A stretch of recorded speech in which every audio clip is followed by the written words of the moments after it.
इतना portion bumper का, ये पोर्शन रिफ्लेक्टर हेडलैम्प्स और नीचे फॉग लैम्प्स भी अजीब लगती है, पर मुझे पर्सनली पसंद है, तो मुझे अच्छी लगती है पीछे से। थोड़ा बहुत फील होता है कि पीछे की विजिबिलिटी थोड़ी, रिवर्स कैमरा है तो कोई इशू नहीं है, लेकिन अगर रिवर्स बेस भी प्लान कर रहे हो तो आप अकॉर्डिंगली अगर म्यूजिक सिस्टम की साउंड। इग्निस की बिल्ड क्वालिटी की मैं बात करूं तो डेफिनेटली मारुति की जितनी भी कार्स हैं सबको लेके बिल्ड क्वालिटी पर तो हमेशा क्वेश्चंस उठते ही रहते हैं। बिल्ड क्वालिटी को मैं दो चीज़ों में डिवाइड करूंगा। एक होता है फिट एंड फिनिश, जो डैशबोर्ड है, जो पेंट क्वालिटी है, तो मैं कहूँगा वो एवरेज है, बजट ग्रेड है, बहुत अच्छी नहीं है, लेकिन इस प्राइस सेगमेंट के हिसाब से जो इसके इंटीरियर्स मिलते हैं वो मुझे काफ़ी पसंद है। Paint quality definitely German brand से तो कंपेरेबल नहीं है, लेकिन मारुति को देखते हुए स्टैंडर्ड्स के हिसाब से ठीक है, एक्सेप्टेबल है पेंट क्वालिटी। और ये जो पैनल्स हैं, जितने पैनल्स हैं सारे हल्के हैं, नो डाउट। और दूसरा होता है सेफ्टी, मतलब क्रैश होता है तो कार कितनी सेफ़ है। तो मेरा पर्सनली ऐसा मानना है कि 70% सेफ्टी जो है ड्राइविंग में, वो हमारी ड्राइविंग कैसी है उस पर डिपेंड करती है। 30% डिपेंड करता है कि आपकी कार कितनी स्टर्डी है या कार कितनी सेफली डिज़ाइंड है। तो जो 70% है ना, वो इस चीज़ पे डिपेंड करता है कि आप सीट बेल्ट लगा के कार चलाते हो, सामने से डिस्टेंस मेंटेन करते हो, ओवर स्पीडिंग नहीं करते हो, और जब जितनी रोड कंडीशन देख के स्पीड रखते हो। ऐसा नहीं है कि रोड है 20 की स्पीड पे चलाने की, आप चला रहे हो 60 पे। तो उन सब चीज़ों का अगर आप ध्यान रखते हो तो मेरे हिसाब से इग्निस के अंदर डिसेंट सेफ्टी मिलती है। आगे से बचने के लिए 2 एयर बैग्स मिल जाते हैं, तो वो सही काम करते हैं। साइड एयर बैग्स नहीं है, तो साइड एयर बैग अगर साइड से क्रैश होता है तो डेफिनेटली वो एक प्रॉब्लम है। और इंडिया में बहुत सारी कार्स में वो आता ही नहीं है, क्योंकि वो एक पॉइंट ऑफ डिस्कशन ही नहीं है, और टॉप मॉडल्स के लिए ही रह गया है वो फीचर। तो मैं ये कहूँगा कि मारुति ने जैसे बलिनो में एटलीस्ट देना तो शुरू किया है अब जीटा मॉडल से, तो इग्निस और स्विफ्ट में भी उन्हें देना चाहिए। तो मेरे ख्याल से सेफ्टी में एक ही कमी है, साइड एयर बैग्स होने चाहिए। अदरवाइज़ ये कार ठीक ठाक सेफ़ है, बहुत बुरी भी नहीं है जितना बुरा दिखाया जाता है। हाँ, अब आप टाटा से कंपेयर करोगे तो डेफिनेटली टाटा कार्स की बिल्ड क्वालिटी अच्छी है, इसमें कोई डाउट नहीं है, ये फैक्ट है। लेकिन मारुति की भी जो सेफ्टी पॉइंट ऑफ व्यू से बिल्ड क्वालिटी है, इतनी ख़राब नहीं है। ग्लोबल एनकैप ने टेस्ट किया, अफ्रीका में जो गाड़ी एक्सपोर्ट होती है उसमें इग्निस को 3 स्टार मिले। उसमें जो स्ट्रक्चर है उसे अनस्टेबल बताया गया, तो वो एक प्रॉब्लमेटिक चीज़ है। तो मैं तो यही कहूँगा कि आप मारुति की कार लेते हो, इग्निस लेते हो, तो मतलब आप सेफ चलाओ यार। 120 तो मैक्सिमम लिमिट है, मतलब बहुत तगड़े एक्सप्रेस वे पे चला रहे हो और रोड कंडीशन ठीक ठाक है तो ही आप 120 पे जाएं, और 120 से ऊपर जाने का तो मतलब ही नहीं है। कुछ लोग पूछते हैं यार इग्निस की टॉप स्पीड क्या है, कितना चल जाती है, एक्सेलरेशन कैसी है। यार इन चीज़ों में मत जाओ, मतलब ये गाड़ियाँ उस चीज़ के लिए नहीं बनी, और इंडियन रोड है ही नहीं। 120 से ऊपर आपको कोई भी कार नहीं चलानी चाहिए इंडिया में, मैं तो ये कहता हूँ। उसके बाद अब बात कर लेते हैं इंजन गियर बॉक्स की। इंजन से मैं फुल्ली सेटिस्फाइड हूँ। 4 साल के बाद भी गाड़ी का इंजन अच्छे से परफॉर्म करता है, पावर की कोई कमी नहीं है। छोटी सी कार है और बहुत बेहतरीन पावर है, नेचुरली एस्पिरेटेड इंजन होते हुए भी 4 सिलेंडर है, साइलेंट इंजन है, और अभी भी पावर में कोई कमी नहीं है। एसी के साथ चलाओ, इंक्लाइन पे चलाओ, कोई समस्या होती नहीं है। समस्या का मतलब मज़ा आता है चलाने में, ओवरटेक्स करने में कोई प्रॉब्लम नहीं होती है। टर्बो वाली फील नहीं मिलेगी क्योंकि टर्बो इंजन नहीं है, लेकिन नेचुरली एस्पिरेटेड इंजन के हिसाब से बहुत ही शानदार परफॉर्मेंस है। 4 साल के बाद भी कोई इम्पैक्ट नहीं आया है परफॉर्मेंस पे। इंजन के बाद गियर बॉक्स की बात करूँ तो गियर बॉक्स आज भी उतना ही लाइट है, लाइट थ्रोज हैं, क्लच का बहुत शॉर्ट ट्रैवल है, तो बहुत इजी टू ड्राइव है ये इग्निस मैनुअल आज भी। जो टाइम के साथ 4 साल के बाद जो फ़र्क आया है वो आया है इसके गियर बॉक्स में, बहुत माइन्यूट सा प्ले आया है। तो उतना प्ले तो मतलब मैनुअल कार्स में आ ही जाता है, तो मेरे हिसाब से बिल्कुल सही है। इंजन गियर बॉक्स को फुल मार्क्स हैं।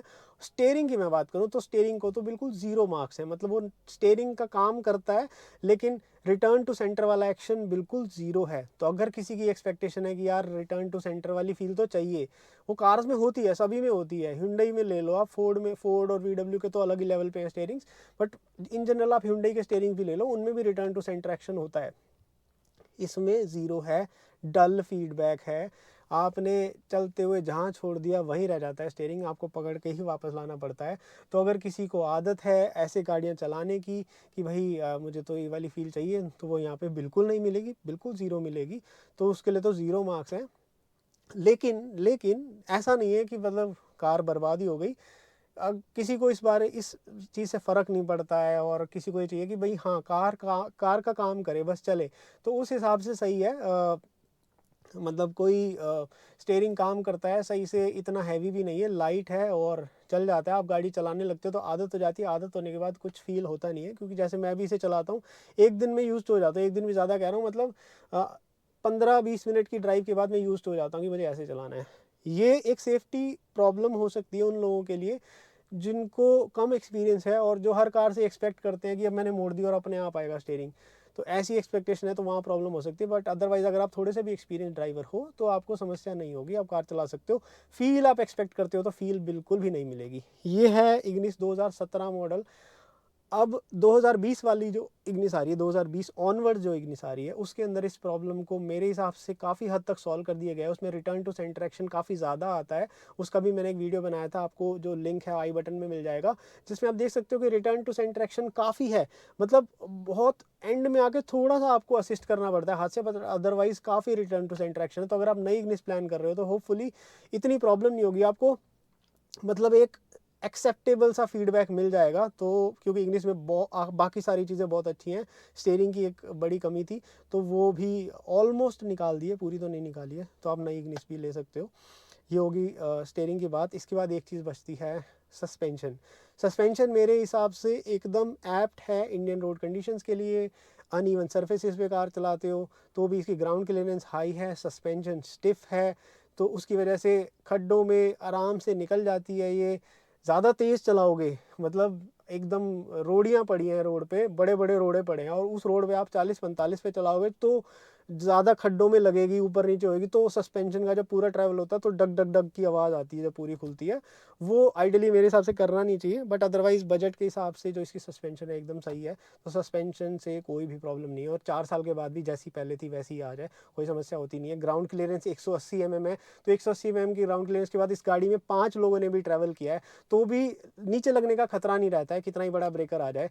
5 लोग बैठे हैं, पूरी गाड़ी दब गई है, उसके बाद आप बड़े ब्रेकर से निकालते हो तो आप धीरे करके निकाल सकते हो, आराम से निकल जाती है, कभी भी लगने की समस्या आई नहीं है इस गाड़ी में। वो तो एक अलग ही चीज़ होगी कि आप गांव में चले गए और बहुत ही बड़े बड़े खड्डे हैं तो वहाँ तो कोई भी गाड़ी लग जाएगी, वो एक अलग सिचुएशन होगी। बट नॉर्मल कंडीशंस में एनसीआर में चले जाओ, कहीं गांव में चले जाओ, ख़राब रास्तों पे चले जाओ, कभी भी मुझे लगने की समस्या आई नहीं है इसमें कि नीचे से इसकी जो अंडर बेली है वो स्क्रैच हो, ऐसा कभी नहीं होता है। तो बहुत अच्छा प्लस पॉइंट लगता है मुझे वो। उसके बाद एक और चीज़ है कि जो इसकी सिटिंग पोजीशन है, मैं इतना अपराइट बैठा हूँ, ठीक है, SUV वाला स्टांस मिलता है मुझे। कार हैचबैक ही है, कोई बड़ी कार नहीं है, बस जो इन्होंने पोजीशन है, जो टॉल बॉय डिज़ाइन बनाया है उसकी वजह से जो आपको स्टांस मिलता है वो एसयूवी वाला मिलता है।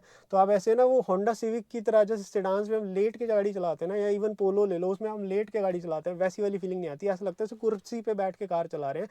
तो एकदम अपराइट स्टांस रहता है आगे भी और पीछे भी, मतलब पीछे भी आप एकदम अपराइट बैठते हो। तो अगर आपको लंबे रूट पे जा रहे हो आप और पीछे लोग बैठे हैं तो उनको कभी कभी लगता है कि ये चीज़ अनकंफर्टेबल है कि आपको ऐसे अपराइट बैठना पड़ रहा है, हमें थोड़ी ऐसी सीट चाहिए जिसमें थोड़ा लेट सके, जैसे सैंट्रो या i10 वगैरह में आती है। तो वो पर्सनल प्रेफरेंस है, इसमें आपको बिल्कुल अपराइट सीट मिलेगी पीछे वाली, तो मेरे हिसाब से तो वो आपकी बैक के लिए भी सही है, but again it is a personal preference. और स्पेस की मैं बात करूँ तो स्पेस इस गाड़ी में, मतलब इतनी छोटी कार के हिसाब से स्पेस जितना मैक्सिमम कार्व आउट किया जा सकता था ना, उतना स्पेस मारुति ने दिया हुआ है मेरे हिसाब से। इससे ज़्यादा स्पेस इतनी छोटी कार में पॉसिबल नहीं है, ये मैक्सिमम स्पेस है। तो स्पेस से मुझे कोई कमी नहीं है, एकदम सही स्पेस है। बूट 250 लीटर के आसपास है इसका, तो बूट भी सफिशिएंट है, मतलब इतनी छोटी कार के हिसाब से सफिशिएंट है। ऐसे तो हम बड़ी कार से कंपेयर करेंगे तो कोई सेंस नहीं बनता है, तो बूट स्पेस सफिशिएंट है। और जो एक अच्छी चीज़ है वो है कि 60-40 स्प्लिट जीटा मॉडल से मिलता है, तो मैं उस चीज़ से बड़ा खुश हूँ कि कभी सामान लेके जाना है तो वर्सेटिलिटी को बहुत बढ़ा देता है कि भाई सामान लेके जाना है तो एक सीट गिरा दी, सामान लंबा सामान भी रख दिया हमने वहाँ पे, और सामान भी लेके जा रहे हैं और 4 लोग भी ट्रैवल कर रहे हैं, तो बहुत अच्छी चीज़ लगती है। एयरपोर्ट के ट्रिप्स मारने, आपको बड़े बैग लेके जाने तो भी काफ़ी फ़ायदेमंद रहता है वो। ये फीचर अगर सिग्मा मॉडल से भी आ जाता तो बहुत बेहतर रहता, मारुति को ऐसा कर देना चाहिए। और एक चीज़ और कि जब हम गाड़ी ड्राइव करते हैं तो ड्राइवर सीट हाइट एडजस्ट एक बहुत इंपॉर्टेंट सेफ्टी फीचर है, वो सिग्मा वेरिएंट से आना चाहिए, लेकिन अनफॉर्चुनेटली मारुति सिर्फ और सिर्फ वो जो है अल्फा वेरिएंट में ही देती है। आइडियली उन्हें देना चाहिए बेस मॉडल से, क्योंकि मुझे लगता है इससे कॉस्ट में कोई बहुत ज़्यादा फ़र्क नहीं पड़ेगा। और एक चीज़ और मैं बता दूं आपको कि इसकी जो गाड़ी की जो बिल्ड है ना, जो शैसी है, जो डिज़ाइन है इसका, तो आप बाहर से देखोगे ना तो चारों टायर जो है ना बिल्कुल चारों कॉर्नर्स पे पुश किए गए हैं, तो उससे गाड़ी की हाइट होने के बावजूद भी जो इसकी हाई स्पीड स्टेबिलिटी है वो बहुत अच्छी है। मतलब मैं यही बोलता हूँ कि अगर आपको इससे भी बड़ी कार लेनी है इससे कम पैसों में तो ही वैगनार लो, अदरवाइज वैगनार का कोई यूज़ केस बनता नहीं है। सेम पैसों में आपको इग्निस का सिग्मा वेरिएंट मिल जाता है तो आप इग्निस ही लें, क्योंकि इसके अंदर हाई स्पीड स्टेबिलिटी बहुत ज़्यादा है, 120 पे आपको कॉन्फिडेंट फील करवाती है ये कार, तो वो चीज़ बड़ी अच्छी लगती है मुझे इसकी।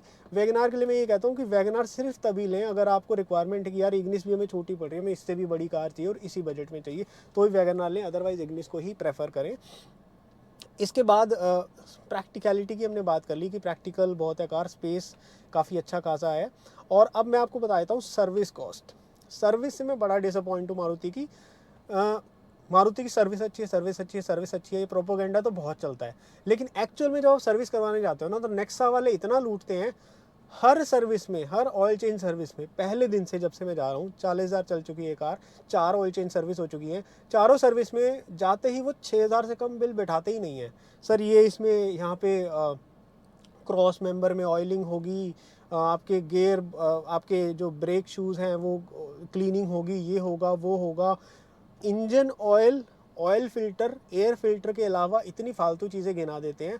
और कोई इनका स्केड्यूल नहीं है, कोई इनका ऑनलाइन वेबसाइट पे फॉरम नहीं है जहाँ पे लिखा हो कि भाई इतने किलोमीटर पे ये चेंज होना चाहिए, ये हमारी रिकमेंडेशन है।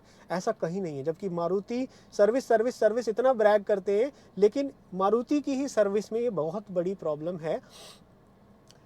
VW को ले लो, Hyundai को ले लो, उनकी इस वेबसाइट पर क्लियरली लिखा हुआ है कि अगर आपकी 20,000 वाली सर्विस होनी है ना तो ये चीज़ें होंगी।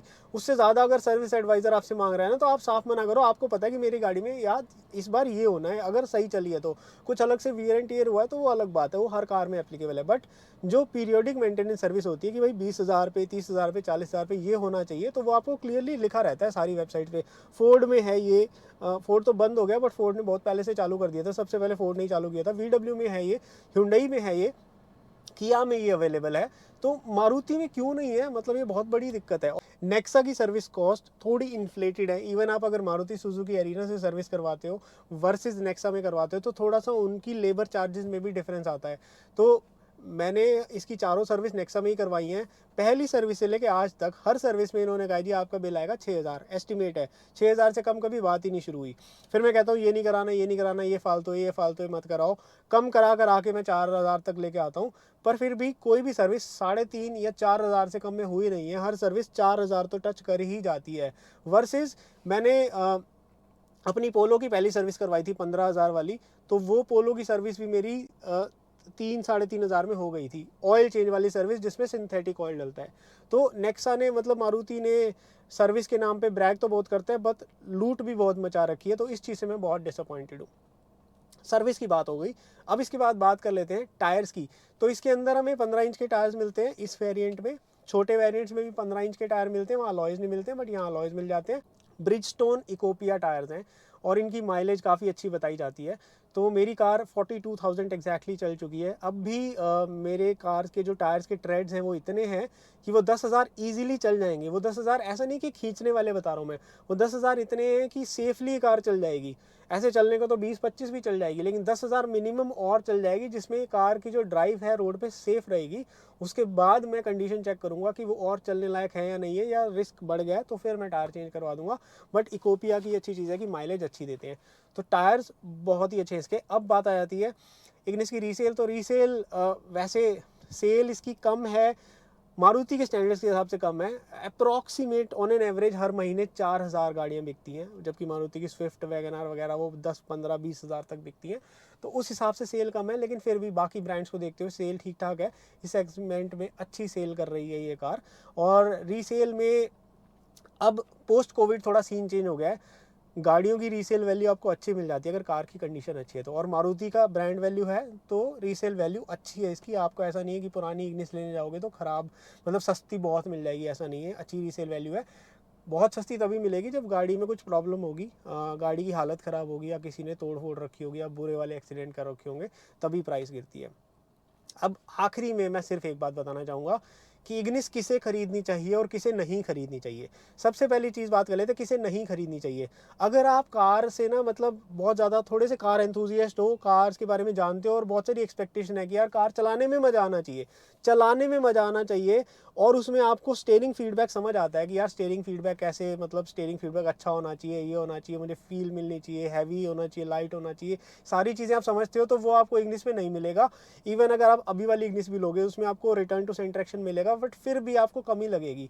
वर्सेस आप किसी और ब्रांड के, मतलब VW के अगर आप स्टीयरिंग चलाओगे, स्कोडा की चलाओगे, तो वो मज़ा आपको नहीं आने वाला है। इवन i20 N लाइन जो है उसका स्टीयरिंग भी बहुत बेहतर कर दिया है उन्होंने, तो उसमें भी काफ़ी मज़ा आता है, काफ़ी अच्छी फील है उसकी। तो वो एक थोड़ी सी प्रॉब्लम है। बट अगर आपको मतलब स्टीयरिंग से इतना ज़्यादा नहीं है, बस आपको चाहिए कि थोड़ा सा भी रिटर्न टू सेंटर होता है ना, कि थोड़े से इनपुट दे लेंगे बट फील है रिटर्न टू सेंटर वाली, तो चल जाएगा, तो सही है इग्निस आपके लिए। और उसके अलावा इंजन बहुत बढ़िया है, गियर बॉक्स बहुत बढ़िया है, ड्राइविंग पोजीशन बहुत बढ़िया है। ऊंची कार होने के बावजूद भी जो इसकी स्टेबिलिटी है हाई स्पीड पे, कॉर्नरिंग के टाइम पे बॉडी रोल थोड़ा बहुत है बट फिर भी आपको कॉन्फिडेंस रहता है, तो उस हिसाब से बहुत अच्छी कार है। तो आप स्टीयरिंग स्पेसिफिक नहीं हो ना अगर, तो ये कार आपके लिए बहुत अच्छी रहेगी। और दूसरी चीज़, अगर आपको एक ऐसी कार चाहिए कि आप थोड़े बिगिनर हो, आपको ज़्यादा एक्सपीरियंस नहीं है, तो आपको इस कार में ना पीछे वाले ब्लाइंड स्पॉट की प्रॉब्लम आएगी। तो उस केस में मैं सजेस्ट करूँगा कि आप ये कार ना ले, क्योंकि पीछे के जो ब्लाइंड स्पॉट हैं उनको एडजस्ट करके चलाना, लर्न करके चलाना, वो एक एक्सपीरियंस ड्राइवर तो अच्छे से कर लेगा, लेकिन आपकी पहली कार है, आप नया नया सीख रहे हो, तो आपको थोड़ी प्रॉब्लम होगी। तो मतलब मैं ये कहूँगा कि अगर ले रहे हो तो ले लो, ऐसी कोई खास समस्या होने वाली नहीं है। थोड़ा ध्यान से चलाना, इस चीज़ को कंसीडर करना कि पीछे ब्लाइंड स्पॉट्स बनते हैं तो उसको कैसे मिटिगेट करना है, कैसे ध्यान रख के चलाना है, लेफ्ट राइट काटते हुए कैसे ध्यान रखना है, उन चीज़ों को ध्यान रख के चलाना, तो आपको कोई इशू नहीं होगा। और अल्फा लेते हो तो रिवर्स कैमरा मिल जाएगा, जीटा लेते हो तो टच स्क्रीन मिलेगा, उसमें रिवर्स कैमरा आप अच्छे से इंस्टॉल करवा सकते हो। सिग्मा या डेल्टा लेते हो तो उसमें भी आप रिवर्स कैमरा ज़रूर लगवा लेना, वही एक मेन एक्सेसरी है। और दूसरी एक्सेसरी है, अगर आप सिग्मा या डेल्टा लेते हो तो इसके फॉग लैंप्स भी लगवा लेना। मारुति जेन्युइन एक्सेसरीज़ वाले 10-12 हज़ार में लगते हैं, लेकिन उनकी ब्राइटनेस बहुत ज़्यादा है। थर्ड पार्टी वो वाइट वाले प्रोजेक्टर वालों में मत जाना, वारंटी वॉइड होने का चक्कर रहता है। MGA से लगवाओ, मारुति जेन्युइन एक्सेसरी लगवाओ, 10-12 हज़ार के सही फॉग लैंप है। उसके अलावा मुझे नहीं लगता कोई खास एक्सेसरी लगवाने की ज़रूरत है। तो अभी इग्निस ऑफ है, मैं इग्निस को स्टार्ट कर देता हूँ। ये मैंने स्टार्ट कर दिया, और सबसे पहले मैं आपको पार्किंग लाइट्स ऑन करके दिखाता हूँ। ये मैंने पार्किंग लाइट्स ऑन करी, कुछ ज़्यादा फ़र्क दिखाई नहीं दिया। और अब मैं इसकी लो बीम ऑन करता हूँ। ये मैंने लो बीम ऑन करी, और लो बीम का जो बीम एडजस्टर है उससे मैंने इसे क्लोजेस्ट टू कार सेट किया हुआ है। और ये हुई हाई बीम, ये हाई बीम और ये लो बीम। तो आप देख सकते हो कि लो बीम पे अच्छी विजिबिलिटी है, और हाई बीम पे करने पे भी लो बीम ऑफ हो जाती है, सिर्फ हाई बीम ऑन रहती है, लेकिन उसमें भी विजिबिलिटी जो है काफ़ी अच्छी है। ठीक है, और अब मैं आपको दिखाता हूँ स्विच करके लो बीम पे, और लो बीम पे मैं आपको फॉग लैंप्स ऑन करके दिखाता हूँ। तो ये मैंने किए फॉग लैंप्स ऑन, तो देख सकते हो आप फॉग लैंप से जो कार और लो बीम के बीच का जो एरिया था वो कितने अच्छे से लिट अप हो गया है। ये मैंने फॉग लैंप्स ऑफ किए, ये फॉग लैंप्स ऑन किए। ठीक है, अब मैं लो बीम ऑफ कर देता हूँ। ये मैंने लो बीम ऑफ कर दी, तो आप देख सकते हो ये जो लाइट है ये सिर्फ और सिर्फ फॉग लैंप्स की है। फॉग लैंप ऑफ करके दिखाता हूँ, सब कुछ ऑफ हो गया। ये मैंने फॉग लैंप ऑन किए, तो आप देख सकते हो कि फॉग लैंप्स की काफ़ी अच्छी इसकी रोशनी है। ये इसके फॉग लैंप्स हैं। ठीक है, और अब मैं इसकी लो बीम ऑन करता हूँ। ये मैंने लो बीम ऑन करी, और ये हो गई मेरी हाई बीम। ये तीनों मेरी लाइट्स ऑन है। अब मैं आपको क्या दिखाता हूँ कि इसके फॉग लैंप्स ऑफ कर देता हूँ। ये लो बीम है, लो बीम को मैं थोड़ी दूर के लिए एडजस्ट करके दिखाता हूँ। ठीक है, तो अभी ये जो है थोड़ा पास की तरफ एडजस्टेड है, तो मैं आपको दिखाता हूँ थोड़ा दूर करके कि ये थ्रो कैसे चेंज होता जाता है। तो मैं इसे चेंज कर रहा हूँ, ये थोड़ी दूर जा रहा है थ्रो, फोर्थ और ये फिफ्थ, ये मैंने मैक्सिमम कर दिया। तो आप देख सकते हो वो स्पीड ब्रेकर को भी पार कर गई ये बीम, लो बीम में ही। और अब मैं इसको हाई कर देता हूँ, तो हाई में तो ये और आगे तक चली गई, ये लो हो गई और ये हाई हो गई। ठीक है, ये लो हो गया, और अब मैं आपको इसको वापस दिखाता हूँ। आपको ये इतनी दूर तक लो जा रही है, और इसको मैं कार के पास करता हूँ बीम एडजस्टर से। ये मैं इसको पास कर रहा हूँ, ये देखो स्पीड ब्रेकर से पीछे आ गई है मेरी लो बीम, और पीछे और पीछे और पीछे और पीछे, ये इसकी क्लोजेस्ट पोजीशन है। तो ये मेरी बीम एडजस्टर हो गई कि आप लाइट को पास और दूर एडजस्ट कर सकते हो लो बीम को, और इसी में आप अगर इसे एडजस्ट करते हो तो ऑटोमेटिकली आपकी हाई बीम भी एडजस्ट हो जाएगी। और इसके अलावा मैं सब कुछ ऑफ करके आपको उससे फॉग लैंप्स दिखाऊँ तो फॉग लैंप्स की भी काफ़ी अच्छी विजिबिलिटी है। ये देख सकते हो आप फॉग लैंप्स की, fog lamps of, fog lamps on, fog lamps of, fog lamps on, तो काफ़ी अच्छी विजिबिलिटी है फॉग लैंप्स की। और अगर आप सिग्मा या डेल्टा वेरिएंट लेते हो जिसके अंदर फॉग लैंप्स नहीं आते हैं तो मैं सजेस्ट करूंगा कि आप मारुति के शोरूम से ही, मारुति जेन्युइन एक्सेसरीज का पार्ट होते हैं फॉग लैंप्स, वो लगवा सकते हो, उससे आपकी वारंटी भी वॉइड नहीं होगी।